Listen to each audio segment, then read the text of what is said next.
El gobierno anunció que no se pagará IVA en la compra de generadores de electricidad, una medida que llega tarde porque ya estaban escaseando en el mercado, al igual que otros insumos útiles para mitigar los apagones. En su último decreto, el presidente declaró estado de excepción en 6 provincias y toque de queda en otros municipios, incluida la capital. Pero ¿qué diferencias hay y qué tienen que hacer los ciudadanos?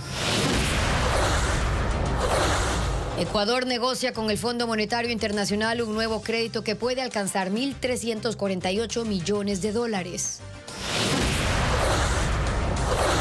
Las remesas enviadas por ecuatorianos en el extranjero marcan un récord. En el primer semestre de este año sumaron 3.004 millones de dólares, casi 500 millones más que en el 2023. El líder supremo de Irán, Ayatollah Ali Khamenei, reaparece en público para justificar como legal y legítimo el ataque contra Israel y pedir al mundo musulmán unirse contra esa nación como enemigo común. Muy buenas tardes, amigos. Comenzamos Televistazo. Los apagones se focalizarán este fin de semana en la madrugada y al anochecer en la mayoría de las ciudades del Ecuador. Gaby.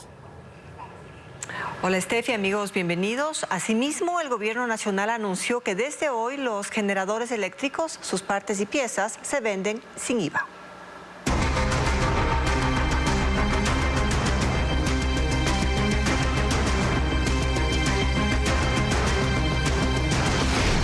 Apagones, alivio con Piola.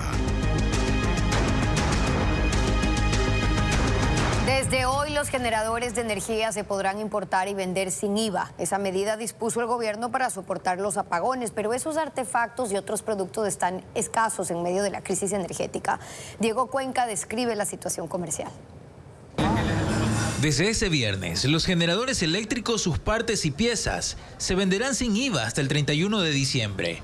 Así lo dispuso el presidente de la República en el decreto 411 que se emitió anoche. Pero la medida llega cuando ya hay pocos productos en el mercado. Televistazo visitó 30 locales que hasta la semana pasada ofrecían esos artefactos en la calle Rumichaca, en el centro de Guayaquil, y ese viernes ya no tienen en stock. Más de 200 generadores teníamos de diferentes watts. ¿Y cuándo se les acabó?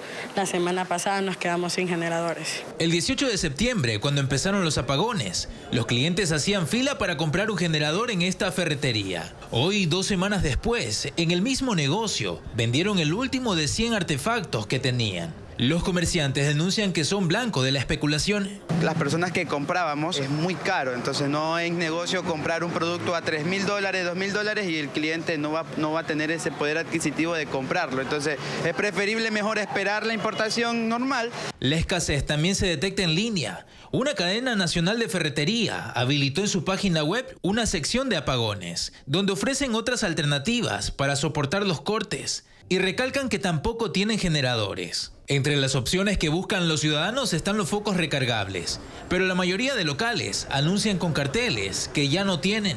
Tania fue una de las pocas, con suerte, que encontró uno. ¿Cuántos locales recorrió? Desde la bahía, todo esto por acá atrás. ¿Y qué le decían? Que no hay. Que no hay. Que ¿Y este no. fue el único local? Ajá, Pero único. ya fue el último foco. Sí. Otro comerciante cuenta que en 3 días vendió 600 focos. Antes de los apagones, costaban hasta $3.50.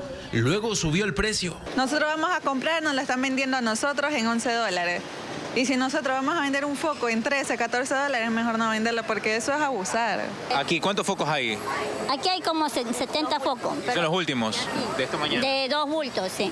De 200 focos ya son los últimos. ¿Y les va a llegar más? Sí que viene, sí. Los productos que sí están disponibles son luces de emergencia, linternas y reguladores de voltaje para que los electrodomésticos no se dañen por los cortes. Televistazo continúa mostrando los testimonios de ciudadanos que relatan cómo los cortes de energía han cambiado su vida. Escuchemos a Byron Palomino, estudiante en Cuenca, y Verónica Zuquilanda, de la nacionalidad chiviar y vive en Pastaza. Bueno, yo me veo muy perjudicado por el tema de los cortes de luz. Al estudiar un posgrado en horario intensivo, sí se me dificulta tanto estar pendiente de las clases en vivo como revisar las clases posteriormente grabadas. Esto mezclado a que yo laboro, entonces prácticamente todo mi tiempo lo destino al trabajo Hay un malestar general entre todos los compañeros que hemos expresado a la universidad. Sí han sido bastante flexibles en la entrega de trabajos, en extender los plazos, pero sí se dificulta mucho hacer los trabajos grupales, que básicamente es toda la maestría. Entonces un compañero de otra ciudad tiene luz, pero acá no tenemos, entonces sí se dificulta ponernos de acuerdo para ir avanzando en la entrega del trabajo. No tener el acceso a internet, el que los datos también se caigan todo el rato, no nos queda únicamente revisar los apuntes que tenemos y sacar ideas aparte de los libros que posteriormente nos facilitan. Porque al no tenerlos, uno invierte en un plan de datos que también no funciona, uno invierte en pasajes para poder ir hacia el amigo, el familiar que le facilite la luz. Entonces implica bastante. Cuán importante es la luz, de estar en la casa, de hacer el trabajo en casa, de cocinar, de utilizar el agua. Bueno, lo que podemos mirar es que tenemos ahí el tanque de agua, funciona con luz, es un filtro que filtra el agua y consumimos el agua de la lluvia, pero solo con energía. Si no hay luz, no hay agua, no hay nada, no me puedo bañar, no puedo lavar, no puedo cocinar, no puedo hacer la colada de mi bebé, nada. Tengo que esperar que venga la luz. Entonces, para evitar eso, corro al río, pero el río también es lejos. 10 minutos al río y como yo vivo en una cuesta, toca subir esa cuesta y es un poco muy cansado. Y aparte de eso, como tengo un bebé, no tengo quien dejar, tengo que ir llevando a mi bebé y traer cargado. Ahorita mismo no hay luz, se me fue la luz. Justo lo que terminé de almorzar se fue la luz y ahorita los trastes están acumulados. Esperando que llegue la luz, hasta eso vienen mosquitos, vienen cucarachas, vienen todos, estar ahí los mosquitos. Entonces yo veo que es muy difícil de usar vela, de usar chimbuzo porque se necesita diésel y de usar la linterna porque se consume la pila y ha sido un poquito muy difícil con todo este corte de luz.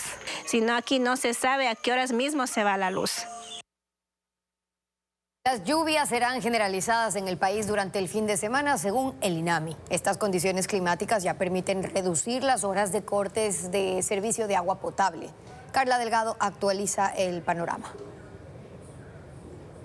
Las lluvias continuarán durante el fin de semana en el país, según el Instituto de Meteorología e Hidrología INAMI. Y esas precipitaciones que en volúmenes diferentes han caído en el país, sí han cambiado en 8 días. En Arajuno y Mera, en donde anteriormente solo tenían 30 minutos de agua al día, aunque hay baja presión de agua, se espera que se normalice durante este fin de semana.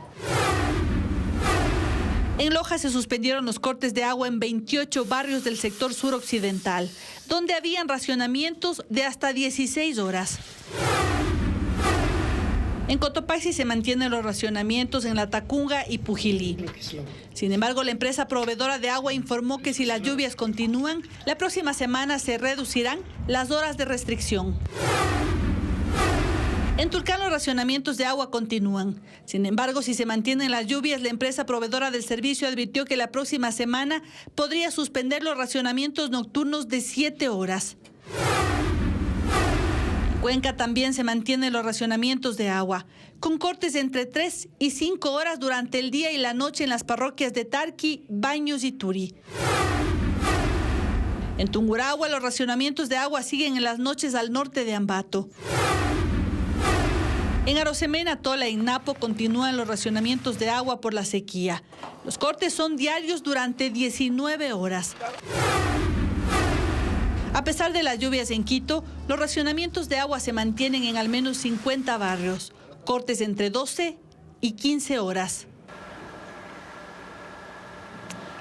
El toque de queda decretado por el gobierno restringe la circulación de personas desde las 10 de la noche hasta las 5 de la mañana en la provincia de Los Ríos, en 2 cantones y una parroquia de Guayas, en 3 cantones de Orellana y 1 en Azuay. Pero ¿cuál es el panorama en Quito? Hernán Higuera lo explica. El decreto presidencial establece estado de excepción y un toque de queda, medidas que no siempre se aplican al mismo tiempo en una localidad.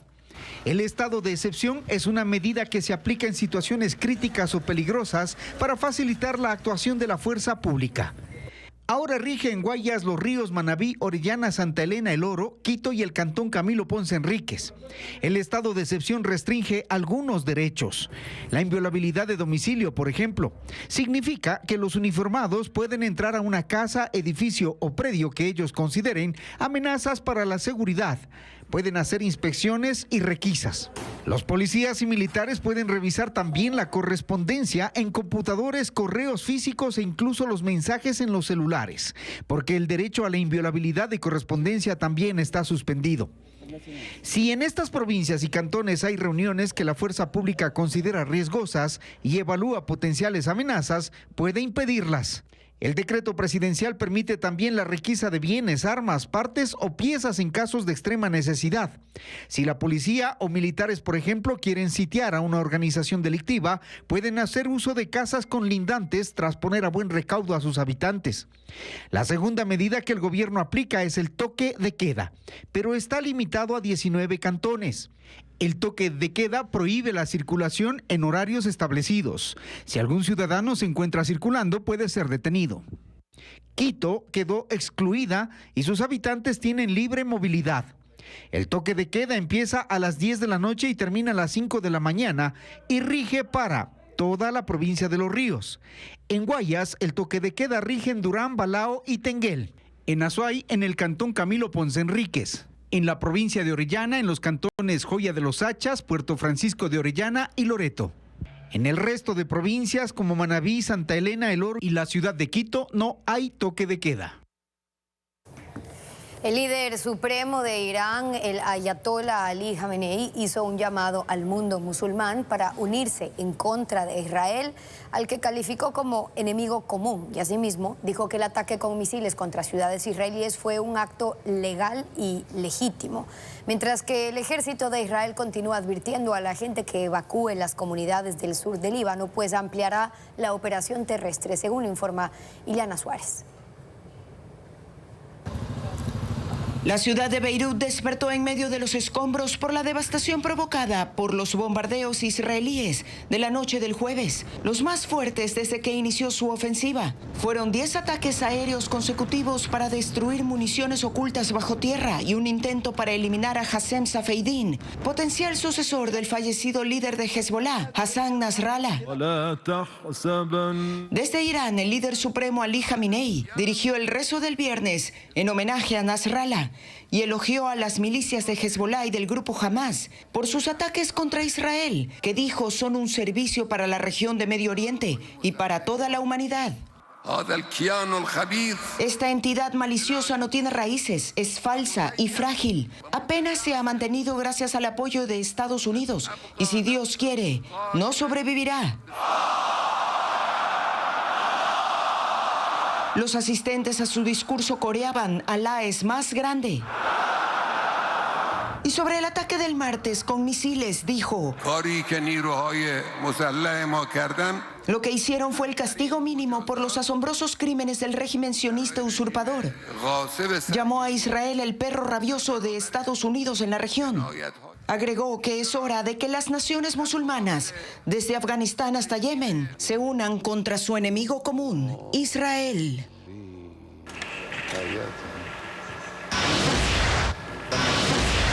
Al volver, en Archidona promueven un proyecto de reforestación para crear un bosque protector. ¿De dónde nace la propuesta? Ya se lo contamos. En tierras agotadas de Archidona, en Napo, un proyecto comunitario busca devolverle vida a lo devastado. Sacha Ciudadana ha unido a 80 familias quichuas en un esfuerzo por crear un bosque protector. Liderados por jóvenes capacitados en técnicas de reforestación, han sembrado 10.000 árboles de 140 especies distintas. Las manos de la comunidad quichua de Archidona plantan árboles con la meta de crear un bosque protector en Napo que transforme lo devastado. Se trata de Sacha Cuidana, un proyecto que ha unido a 80 familias de la comunidad 9 de junio para reforestar terrenos comunitarios y chacras. 3 jóvenes del área fueron capacitados en técnicas de reforestación y ahora lideran esta iniciativa. Recolectan semillas y las trasladan a 4 viveros con capacidad para 25.000 plántulas. Ahí comienza el proceso de germinación. Las semillas se colocan en fundas y una vez que brotan, las plántulas se transfieren a pequeños envases hasta que alcanzan los 50 centímetros. momento en que están listas para la plantación final. El suelo apto es donde que hay bastante microorganismos, donde nosotros vemos que hay muchas hojas rascas, donde hay hojas secas, donde que cae bastante hojas. Hay la tierra más que tiene nutrientes. Hoyos de 40 centímetros se cavan para enriquecer el suelo degradado con abono orgánico. En el abono nosotros utilizamos los mismos árboles que son de los árboles secos, sacamos el carbón, le hacemos una mezcla con bocachi. Han cultivado árboles medicinales como yustunda, cascarilla, bálsamo y achote. También especies maderables, guayacán, chuncho, canelo, cedro, tamburo y capirona. Y para atraer aves y mamíferos han incluido árboles frutales como caimito, acay, chirimoya y guavas.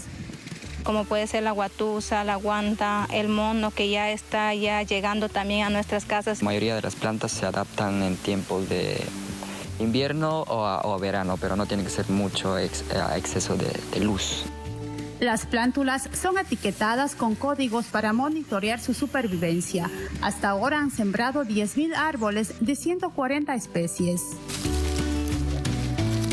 Un 60% se ha sembrado en terrenos comunitarios y a orillas de los esteros, Miachillacu, Pinchimuyo y 2 riachuelos. El resto corresponde a las chacras de las familias, que a su vez se conectan con estas zonas. Los comuneros vigilan los espacios reforestados y con machetes y motoguadañas se han comprometido a limpiar la maleza cada 4 meses. Además, han comenzado a intercambiar semillas con comunidades vecinas de nacionalidad Huaorani, Secopay, Secoya y Cofán. Esperan culminar el año con 30 hectáreas intervenidas, dando forma a su bosque comunitario de conservación. Este domingo, Televistazo continuará esta serie mostrando cómo en Taisha, una de las zonas más golpeadas por la tala en Morona, Santiago, familias Shuar han iniciado un proyecto de restauración reemplazando pastizales degradados por árboles maderables, frutales y medicinales.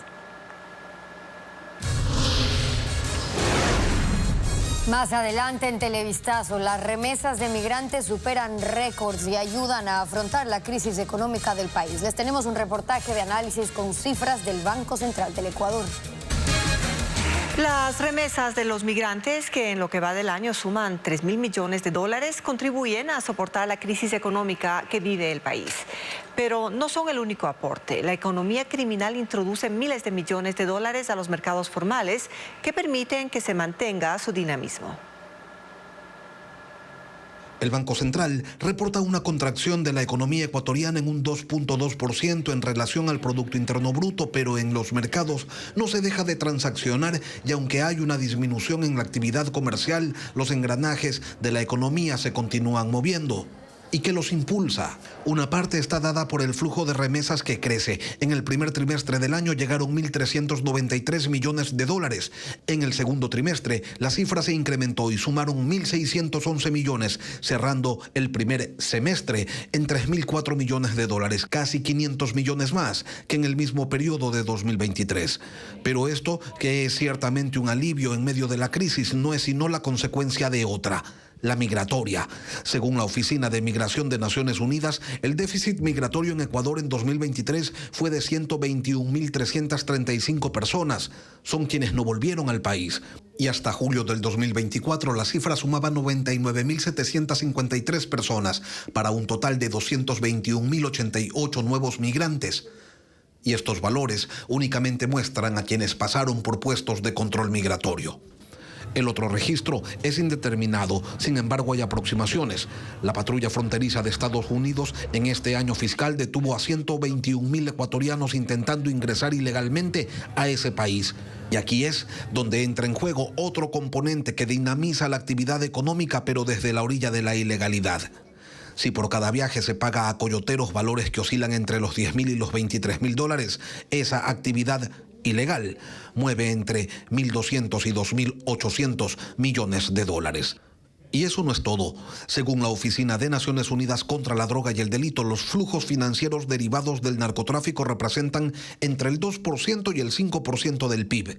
Eso significa que el narco lava en Ecuador entre 2.400 y 6.000 millones de dólares. Y como los lava, introduciéndolos en la economía formal. No es esa la única arista de las economías criminales. Según la Iniciativa Global contra el Crimen Organizado Transnacional, los principales mercados criminales en el Ecuador después del narcotráfico son las extorsiones, el tráfico de armas, los delitos contra recursos no renovables, es decir, el tráfico de metales y de combustibles, los delitos financieros, el tráfico de personas, solo por nombrar algunas. Pero hay otras actividades como el contrabando, que según la Cámara de Industrias tiene un impacto de 2.000 millones de dólares por año en el país. Es así que entre el dinero que envían los migrantes y el que mueven las actividades criminales, se mantiene un cierto dinamismo en una economía que sigue a flote, pero ¿a qué precio? La caída de la producción petrolera nacional empezó hace 4 años por falta de inversión y desastres naturales. Este 2024 registra la cifra más baja de los últimos 20 años de explotación petrolera. Paul Romero actualiza los datos. ¿Ecuador va camino de dejar de ser país petrolero? La caída de la producción empezó en 2020 y desde entonces dejó de extraer un promedio de 50.000 barriles por día. Según información de la Agencia de Regulación y Control de Energía y Recursos Naturales No Renovables, el último año que el país superó el 500.000 de barriles diarios de petróleo fue en 2019 con 531.000 barriles. Desde entonces la producción viene en descenso y el promedio diario fue en 2020 de 479.000, en 2021 472.000, en 2022 480.000, en 2023 475.000. En lo que va de 2024 el promedio es de 474.000, la cifra más baja de los últimos 20 años de explotación petrolera. La caída de la producción tiene varias explicaciones: la declinación natural de los campos maduros, el impacto de la pandemia en la industria petrolera mundial, la destrucción de las tuberías del sistema de oleoducto transecuatoriano SOTE y del OCP por la erosión del río Coca, que desde el 2021 obligó a apagar temporalmente centenares de pozos y a construir 9 variantes para retomar la producción.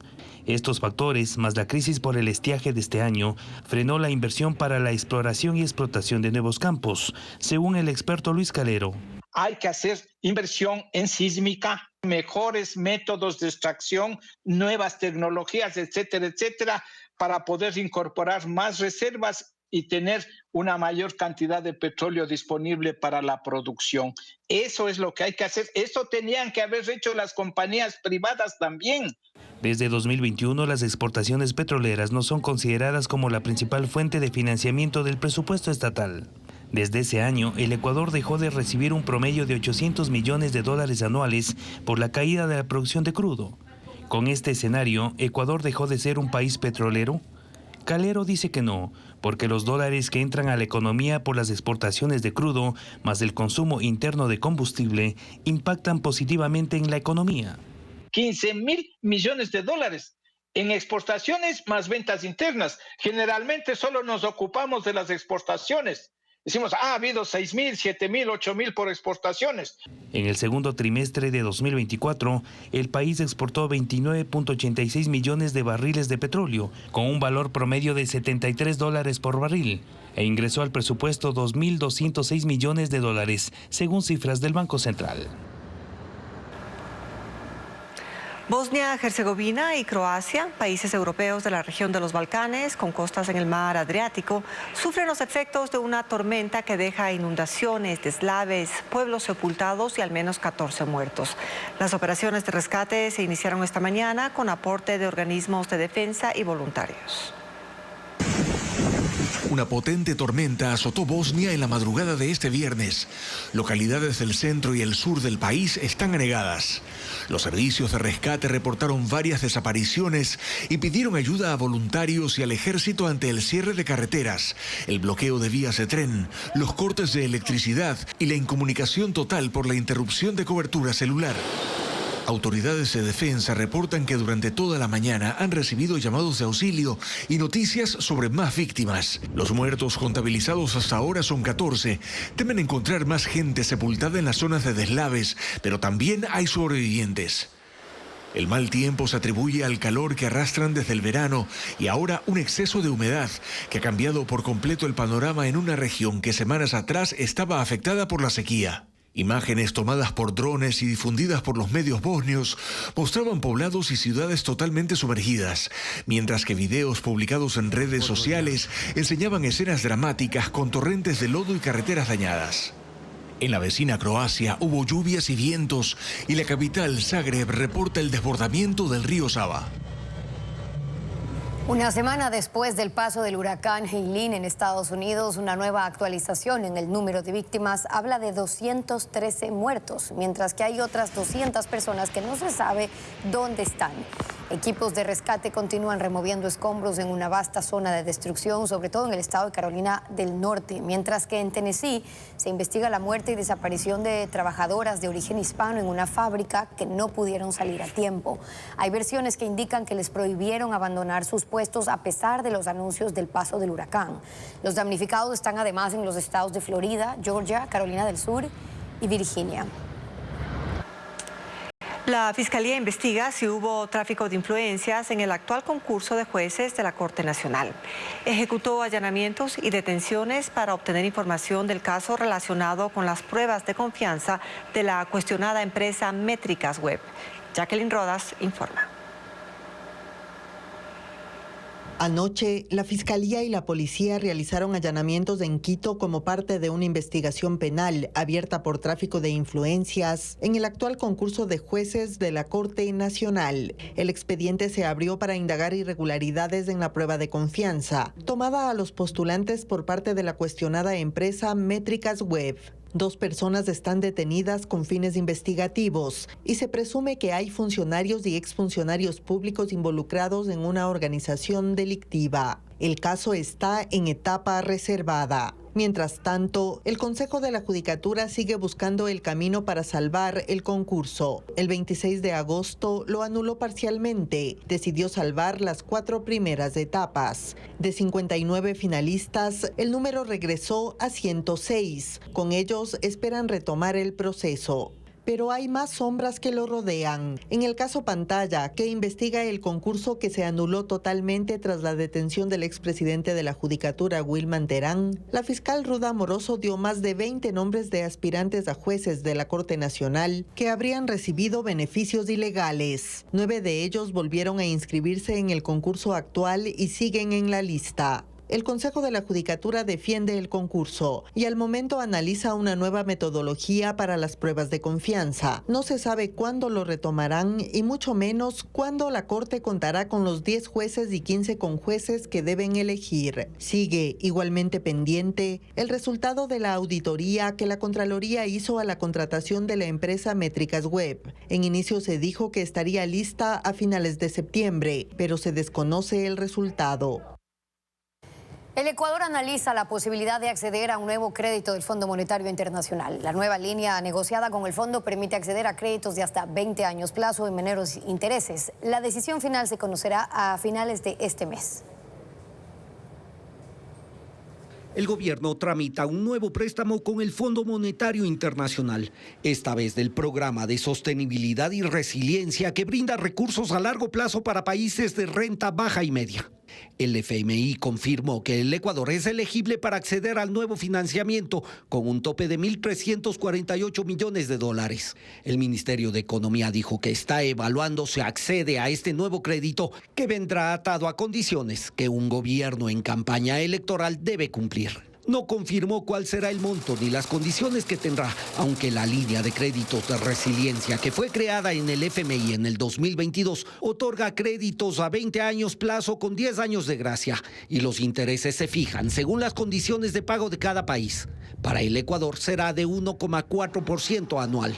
Estos créditos están atados a que los países impulsen programas para enfrentar problemáticas como pandemias, digitalización interna y el cambio climático, que en este caso sería la opción a la que apunta el gobierno. Son 1.300 millones de dólares de inversiones energéticas que hay que hacer urgentes. Y este financiamiento va a poder facilitar ese proceso, porque esos 1.300 millones de dólares que se necesitan para la generación de emergencia no están financiados, no están presupuestados.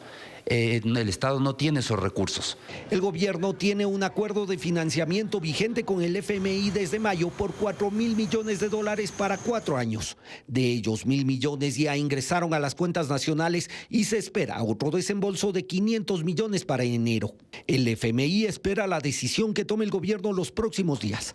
A finales de mes actualizará las previsiones de crecimiento del país y en diciembre una misión del organismo llegará para revisar el cumplimiento de la Carta de Intención firmada en mayo.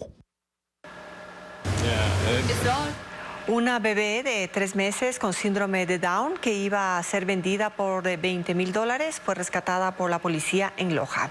Los agentes, en coordinación con la organización internacional Our Rescue, allanaron un inmueble en el centro de la ciudad donde mantenían a la menor. Durante el operativo no hubo detenidos, pero se decomisaron dispositivos electrónicos.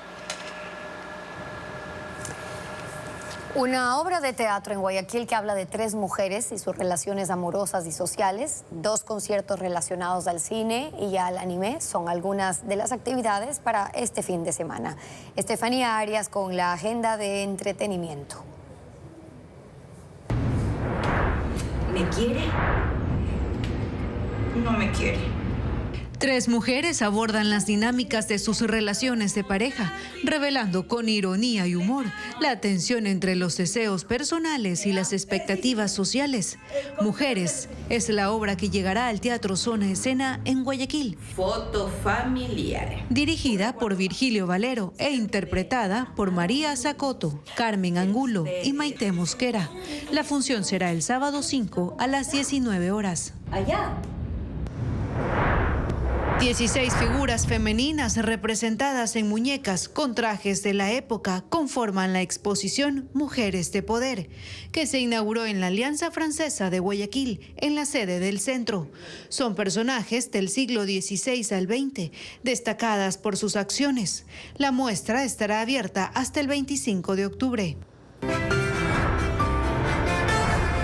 Una selecta colección de microensayos de autores ecuatorianos se recopila en este texto del escritor Luis Antonio Aguilar.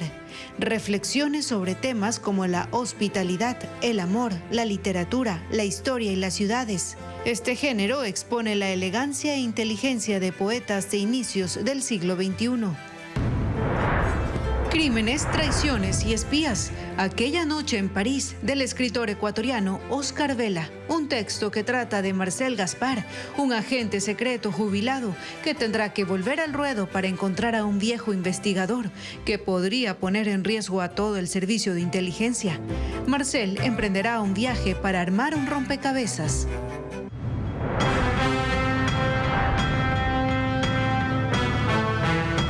La música de las aclamadas trilogías cinematográficas de El Señor de los Anillos y El Hobbit llegarán al Teatro San Gabriel en Quito. Un concierto interpretado por 50 músicos de la Fundación Orquesta Ciudad de Quito y la Fiesta del Cumbión, además de proyecciones visuales de la película.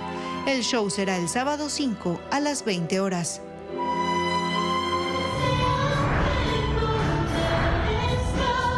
Los temas icónicos de las series de anime, de cine y televisión, como Dragon Ball, Pokémon, Piratas del Caribe, entre otros, serán interpretados en la Casa de la Música.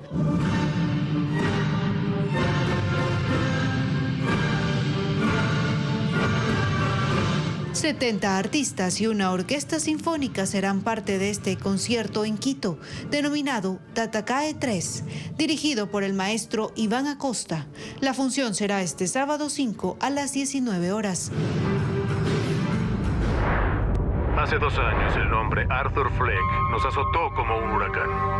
Arthur Fleck fue internado en un asilo mientras espera su juicio por los crímenes cometidos como el Joker. Tropezará con el amor de su vida, Harley Quinn. Ambos crearán el caos. Por una vez en mi vida, no me sentí sola en el mundo. El Guasón 2, interpretado por Joaquín Phoenix y Lady Gaga, ya está en las carteleras del país. Démosle al público lo que quiere. El juramento a la bandera se reprogramó en Quito debido a los incendios forestales de la anterior semana. Sin embargo, este viernes se desarrolló el acto cívico en los establecimientos educativos de la capital.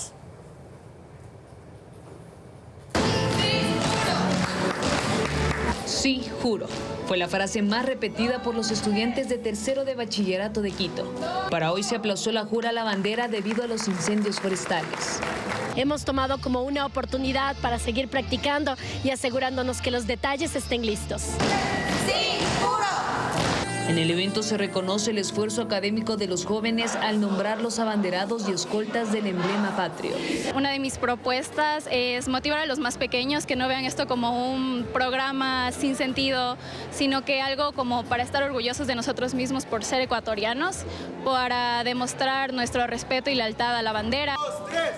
Los estudiantes se prepararon para el evento que en principio debía realizarse el 26 de septiembre. Pero el aire estaba contaminado con humo y cenizas. Pero al final creo que lo importante es justamente el jurar la bandera, no importa el día. Creo que eso no necesariamente tiene que ser una fecha. Obviamente lo ideal hubiera sido el jueves, pero el sentirnos orgullosos como ecuatorianos es algo que debemos hacerlo todos los días. Los padres y abuelos se mostraron orgullosos por sus hijos y esperan que continúen sus estudios. El juramento a la bandera es realizado por 40.000 estudiantes en Quito como señal de compromiso y responsabilidad con el Ecuador y con ellos mismos.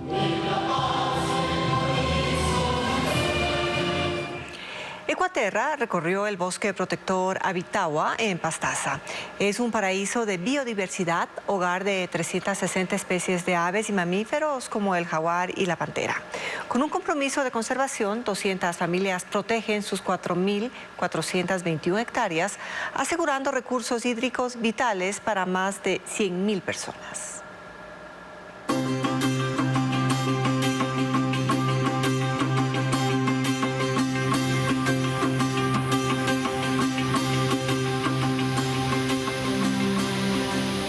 Las aguas cristalinas se ocultan entre la espesura del bosque protector Abitagua, zona nacional de conservación forestal e hídrica.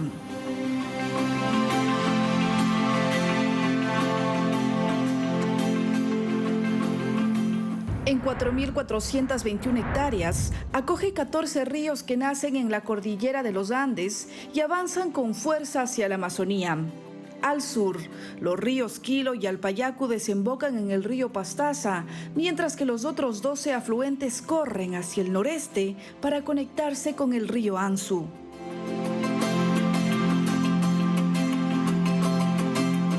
Su particular geografía en la colonia Isidro Ayora del cantón Mera en Pastaza lo convierten en un bosque siempre verde montano bajo, donde llueve siempre, creando así un ambiente perpetuamente húmedo.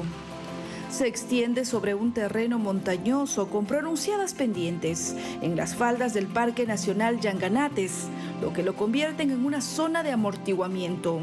Desde 1994, 200 familias asumieron su protección y declararon voluntariamente sus terrenos como parte del bosque protector, para preservar las fuentes hídricas de las que dependen 100.000 personas y mantener el equilibrio que sustenta 292 tipos de anfibios. Nosotros hemos participado en lo que es la elaboración del plan de manejo del bosque protector Abitagua.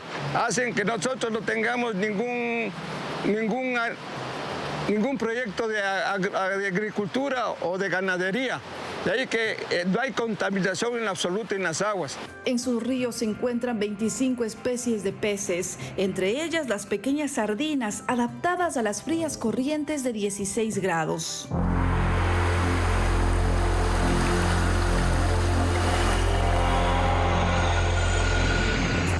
Uno de los afluentes clave es el Alpayacu, cuyas orillas están salpicadas de grandes rocas y arena amarilla conocida como quilo. En estos parajes merodea la garza tigre, ave emblemática de Pastaza y una de las 360 especies que habitan en el bosque. Es muy difícil de avistar y se alimenta de peces y renacuajos moviéndose sigilosamente. También hay tangaras orejidoradas. con sus tonos verde azulados y cara anaranjada, así como la tangara urraca, fácilmente reconocible por su plumaje en blanco y negro. Junto a los comuneros, 3 guardaparques protegen el bosque y fomentan la educación ambiental. Con niños, con jóvenes de las escuelas que están en la zona de amortiguamiento del parque, del Bosque Protector Abitagua, y damos unas charlas y venimos acá, ponte a plantar especies de la zona. Durante esta época del año, el florecimiento de la guava convoca a unos 18 tipos de colibríes que buscan su néctar. Los huicundos también florecen, una bromelia cuyas hojas alargadas dan refugio a la rana verde. Guayabas, pigües, cedros, guarumos y otras 146 especies de árboles forman este manto verde. Un 91% del bosque, 4.023 hectáreas, se mantiene virgen. A lo largo de 15 kilómetros, las aguas turquesas del río Quilo atraviesan el área, impulsadas por las pendientes que agilizan su curso, especialmente sus 3 cascadas de 10 metros. En este entorno predomina la guagrachanga, palma que alcanza más de 25 metros y se desplazan los felinos más imponentes de Sudamérica, el jaguar y el puma. La pantera negra, cazadora de venados, osos hormigueros y armadillos, también tiene su hogar en esta selva tropical. Sí, se puede encontrar huellas. Las huellas de las pisadas que camina a buscar comida muy cerca, tal vez a las fincas. A 1.440 metros sobre el nivel del mar, brotan las heliconias y se alzan los guarumos. Por sus troncos descienden apresuradas las hormigas arrieras, cargando a cuestas trozos de hojas que llevan a sus nidos subterráneos. Abitagua es el bosque protector más grande de Pastaza. Sus aguas son tan vitales que llegan hasta el Amazonas.